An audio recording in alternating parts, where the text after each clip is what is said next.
Hei, nyt mä tiedän. Mä haluan puhua yhdestä asiasta. Tää ärsyttää mua todella raskaasti. Joo, mä tiedän, mä laitan sen luultavasti tähän otsikoksi. Eli puhelinmyyjät. Puhelinmyyjät. Mä löysin tossa 5 vuotta sitten semmosen aivan loistavan palvelun kuin puhelinmyyjat.info. Sieltä saa kännykkään käytännössä suurimman osan Suomen puhelinmyyjistä puhelinnumeron yhden nimen taakse. Ja se tulee mulla nimelle puhelinmyyjä. Ja mä oon laittanut siihen äänettömän soittoäänen. Eli jos mä satun kattoon kännykkään, niin mä huomaan, että joo, puhelinmyyjä soittaa, ei tarvitse vastata. Mutta jos se jää vastaamattomaksi, niin sitten se vaan ilmestyy vastaamattomiin puheluihin, että puhelinmyyjä soittanut silloin ja silloin ei vastattu puhelu. Siis mä tein pari viikkoa joskus puhelinmyyjätöitä ja se riitti mulle ihan yhtä helvettiä. Siinä kyseisessä firmassa soiteltiin siis aivan randomeihin numeroihin. Otettiin valokopioita suomalaisista puhelinluetteloista ja järjestyksessä vaan alettiin soittaa numeroita läpi. Siis periaatteessa ei kiinnostanut, että kuka sieltä vastaa, kunhan sieltä joku vastaa, jolle voi yrittää myydä. Ja sitten rupesi tulemaan myyntiliitinä, kun joku vastasi sieltä. Joo, nyt on tällainen apulehti tai seuralehti vai mikä milloinkin olikin. Ja yleensä niin kuin tyyliin 100 ihmisestä sitten osti sen lehden. Ja koska palkkaus oli puhtaasti proviisio, niin se oli ihan järjetöntä puuhaa. 2 viikossa mä totesin, että joo, ei kiinnosta. Vaikka mä sain niin kuin siinä ajassa niin kuin rahaa ihan hyvin. Että siis mä sain niin kuin euroissa varmaan niin kuin 2 tonnia sitä 2 viikon pestistä, mutta niin kuin ei. Se oli ihan helvettiä, kun niin kuin 90% ihmistä suorastaan vittuilee sulle päin näköä. Ei sinänsä, jos mä erehdyn vastaamaan puhelinmyyjän soittoon, niin en mäkä siis mitenkään niin kuin kiltisti siihen vastaan. Et niin kuin yleensä se menee sillä tavalla, että niin kuin, kun mä tajuan, että se on puhelinmyyjä, niin mä sanon, että jaa, sä oot puhelinmyyjä, säästetään meidän kummankin aikaa, soita seuraavaan numeroon, kiitoksia, moi. Ja silloin yleensä mä annan sille niin kuin 2 sekuntia aikaa sanota moi, ja sit mä laitan luurin kiinni. Silti on aina muutama tyyppi, ei kun mulla on tämmönen tuut. Puhelinmyyjät, te ootte alinta kastia. Joo, mä tiedän, että te ette saa mitään muuta töitä kuin puhelinmyyntitöitä, mutta älkää soittako mulle. Tai itse asiassa älkää soittako kenellekään. 99% ihmistä ei todellakaan kiinnosta se, mitä teillä on tarjottavaa. Tai jos kiinnostaakin, niin niitä ei kiinnosta se, että se tullaan heille soittaa heidän henkilökohtaiseen kännykkään. Ja voin sanoa, että kaikki yrittäjät, joita mä tunnen, inhoaa puhelinmyyntiä. Kun yrittäjä julkaisee numeronsa, niin siihen soittaa niin kuin 1000 ihmistä yrittäen myydä sille yrittäjälle jotakin. Oli se mitä tahansa. Kun ei se heitä kiinnosta. Kyllä he osaa etsiä sitten sen heidän tarvitsemansa luettelomarkkinointikanavan tai nettisivupalvelun tai minkä tahansa. Ei tarvitse soittaa. Teistä ei tykkää kukaan. Ja sä, joka mietit nyt sitä, että hei, että nyt ei duuni, että mitä mä tekisin, että niinku puhelinmyyntitöitä olisi 7500 paikkaa avoinna mollissa. Että jos mä menisin semmoseen, älä mene. Se on ihan syy, minkä takia puhelinmyyntipaikat ei täyty. Se on äärimmäisen paskaa duunia. Joo, siitä saattaa jokut saada rahaa. Joo, mutta silti 99% puheluista, mitkä sä teet, on sitä, että joku sulle vittuilee päin näköä. Tai jos ei vittuile, niin ne muuten vaan kuuntelee sua 20 minuuttia, kun sä jauhat paskaa jostain tuotteesta. Ja sen jälkeen ne sanoo, että joo, oli kiva jutella, moi. Älä lähde. Löytyy varmasti muuta duunia kuin puhelinmyyntityö. Älä tee sitä. Satamakaupungeissa on esimerkiksi risteilysiivontahommia. Ne on ihan jees. Okei, siellä on tyhjiä tölkkää ja joskus jopa oksennusta jossain hytissä. Mutta ei se ole niin vakavaa. Se on paljon siistimpää duunia kuin puhelinmyyntityö. On muita siivoja duuneja. Paljon mukavampaa. Ei tarvitse kuunnella, kun ihmiset vittuilee sulle koko päivän. Puhelinmyyntityö on viimeinen juttu, mihin kannattaa lähteä. Ihan mitä vaan muuta kannattaa ensin tehdä. Ravintoloissa tarvitaan aina tiskareita, blokkareita, tarjoilijoita, portsareita, tiskijukkia. Tarvitaan mainosten jakajia, tarvitaan lehdenjakajia. Tarvitaan kaikkea mahdollista duunia löytyy maailma pullollaan. Mut älkää menkö puhelinmyyjiksi. Mä en arvosta yhtään puhelinmyyjää. Ne puhelinmyyjät, joita mä siedän yhtään, on ne, jotka vaan aloittaa sen puhelun. Hei, mä oon puhelinmyyjä. Mä myyn sitä ja sitä. Onko hetki aikaa? Ei aloiteta siellä saatanallisella litanialla, että hei, Jaska tässä Suomen 78, 90.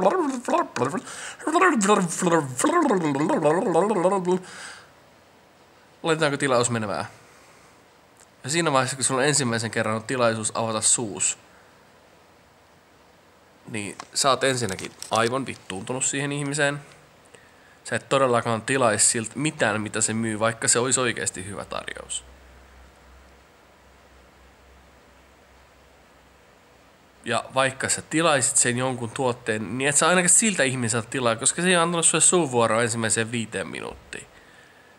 Se on vaan luetellut sen ennalta opetellun litanian, lukenut paperista sen tarinan läpitte. Älkää tehkö niin. Kaikista parhaat puhelinmyyjät, jotka tekee parasta tulosta, on niitä, jotka aloittaa puhelun yksinkertaisesti. Hei, mä oon puhelinmyyjä, mä myyn sitä ja sitä. Onko hetki aikaa? Jos ei kiinnosta, se on siinä. 15-20 sekuntia puhelu on ohitte. Se säästää omaa aikaansa, se säästää sen ihmisen aikaa, jota se on juuri häirinnyt sillä puhelulla. Puhelin on henkilökohtainen yhteydenpitoväline. Se ei ole kauppapaikka. Puhelinmyynti on mun mielestä täysin väärin. Mä ymmärrän, että perustetaan jotain puhelinnumeroita, johon voit soittaa ja ostaa jotain juttuja. Mikäs siinä? Joo, ihan hyvä juttu. Mutta se, että sulle soitetaan sun henkilökohtaiseen puhelimeen ja myydään jotain, niin ei. Se on väärin. Älkää tehkö sitä. Duunia löytyy muutakin. Mä toivon, että puhelinmyyjiltä loppuu työntekijät oikeasti kesken, niin kuin niiltä varmasti loppuukin. Tosi moni puhelinmyyntifirma tekee sitä, että ne ottaa niin kuin kymmeniä ihmisiä töihin, koska niille on ihan sama, kuinka paljon ne työntekijät ansaitsee siitä hommasta. Niitä kiinnostaa vaan, että ne saa tietyn määrän lehtiä myytyä. Ja kun niillä on hirveä lauma niitä myyjiä, jotka on proviisio palkalla, niin ne kuitenkin myy sen vaan jonkun tietyn määrän lehtiä yhteensä. Ne on ihan sama, vaikka ne puhelinmyyjät ei tienaa siitä duunista mitään. Kuitenkin kohta tulee taas joku uusi sen tilalle, joka lähtee vittuun tuonne pois ja sitten on tehnyt kuukauden duunia ja saanut sitä 300 € rahaa. Ei se kannata. Vaikka kuinka olisit motivoitunut, että musta tulee maailman paras puhelinmyyjä. Niin kun sä mietit, että joka 100 puhelu tuottaa sulle tulosta. Jos sä oot ihan sairaan hyvä puhelinmyyjä, niin 200 voi tuottaa tulosta. Ja sitten kun sä lasket, että sä saat siitä yhdestä tilauksesta sen 2-7 € proviisio. Kun sä mietit, että kuinka monta puhelua sun tarvitsee tehdä, että sä pääset minkäänlaisille ansioille. Älä lähde siihen. Ja te, joita häiritsee puhelinmyyjät, mulla on pari hyvää vinkkiä. Salatkaa puhelinliittymänne, tehkää siitä salainen. Ja toinen, salatkaa auton rekisteritiedot ja salatkaa väestörekisteritiedot. Kaikki nämä on ilmaisia palveluita. Auton rekisteritiedot voi salata esimerkiksi seuraavan katsastuksen yhteydessä. Väestörekisteritiedot voi salata maistraatissa, luultavasti myös nettipalvelun kautta. Ja kännykän voi ihan nettipalvelun kautta kanssa salata. Se vähentää puhelinmyyjien mahdollisuutta löytää sun numeros. Toinen juttu. Älkää täyttäkö niihin kaiken maailman kilpailulomakkeisiin sitä puhelinnumeroonne. Niiden kilpailujen ainoa funktio on täyttää tietokantaa puhelinnumeroilla ja osoitteilla. Sähköpostiosoitteilla. Ja sitten kun sitä tietokantaa on riittävästi, niin ne firmat myy niitä ristiin, niitä tietokantojansa. Se, että sä yhdelle firmalle laitat vaikka johonkin sen puhelinnumerosta tai sähköpostiosoitteessa siihen marketin kilpailulomakkeeseen, niin sen jälkeen se sun tietos leviää väistämättä todella pitkään. Mulla on yksi kaikista pahin tämmönen, joka yrittää soitella mulle puhelinmyyjä myydä jotakin. Mä en koskaan vastaa niihin, koska mulla on se puhelinmuujat.info-lista siellä kännykässä. Niin Bonnier-julkaisut. Minkä takia? Mulla oli Bonnierilta tilaus 90-luvun alussa. Mulle tuli joku tiedelehti tai muu vastaava. Niin kuin puoli vuotta jonkun tarjouksen perusteella. Sen jälkeen niitten puhelinmyynnistä on tullut tasaisen tappavaan tahtiin puheluita. Kunnes sitten tää episodi, jossa mä loppujen lopuksi kaivoin Enirosta ton Bonnier-julkaisuuden tämmöisen toimistopäällikön henkilökohtaisen kännykän. Soitin sille samanhenkisen puhelun, kun hänen alaiset soittelee asiakkaille. Tyyliin, että niin kuin 2 minuuttia suoraa puhetta tasaisen tappavaan tahtiin ilman minkäänlaista taukoa, että se henkilö pystyy vastaamaan mitään. Sen jälkeen se ei oikein voinut muuta vastata kuin, että joo, hän hoitaa asian. Ei ole tullut 2 kuukauteen yhtään vastaamatonta puhelinmyyjältä. Käyttäkää Eniroa, käyttäkää 02, ilmaisia nettipalveluita. Kaivakaa vaikka kyseisten näiden markkinointifirmojen johtajien puhelinnumero.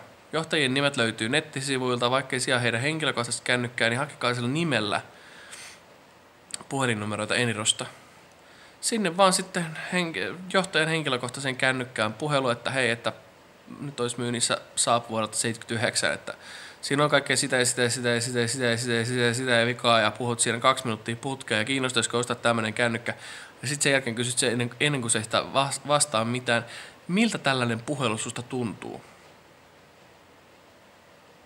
Sitten se on vähän aikaa, että mitä vittua. Sitten sä sanot sille, että niin tällaisia puheluita sun alaiset soittelee mulle säännöllisesti. Kerran viikkoon, välillä päivittäin. Mua ei kiinnosta yksikään teidän tuote. Ei ainakaan puhelinmyynnin kautta. Jos mua kiinnostaa teidän tuotteet, mä käyn teidän nettipalvelusta ne tilaamassa. Olkaa hyvä, poistakaa minut teidän markkinoinnistanne. Näin. Siinä vaiheessa, kun nämä johtajat alkaa saada 700 puhelua päivässä, niin pitäisi alkaa pikkuhiljaa menee jonkunlainen viesti perille. Jos ei muuta, niin se ainakin vaihtaa kännykkänumeronsa, jonka tosi moni ihminen on joutunut tekemään sen takia, että puhelinmyyjät yksinkertaisesti kiusaa. Se on kotihäirintää. Se on kotirauhan häirintää. Varsinkin sen jälkeen, kun sä oot sanonut, että älkää soittako mulle enää koskaan. Se, että voiko sä todistaa sen, että sä oot sanonut näin, niin ottakaa videolle. Kun tulee seuraavan kerran puhelinmyyjä tulee ja soittaa, laittakaa videolle, että sä oot nyt kieltänyt häntä soittamasta. Oot kieltänyt koko sitä firmaa soittamasta. Ja periaatteessa lain mukaan pitäisi riittää ihan se, että sä lähdet KO-firmaan sähköpostia, että mulle ei saa soittaa. Ei koskaan. En ole kiinnostunut teidän palveluista, niin älkää soittako minulle. Ja sen jälkeen, kun he soittavat siihen, niin periaatteessa siitä voi nostaa vaikka käräjäoikeuteen jutun kotirauhahäirinnästä.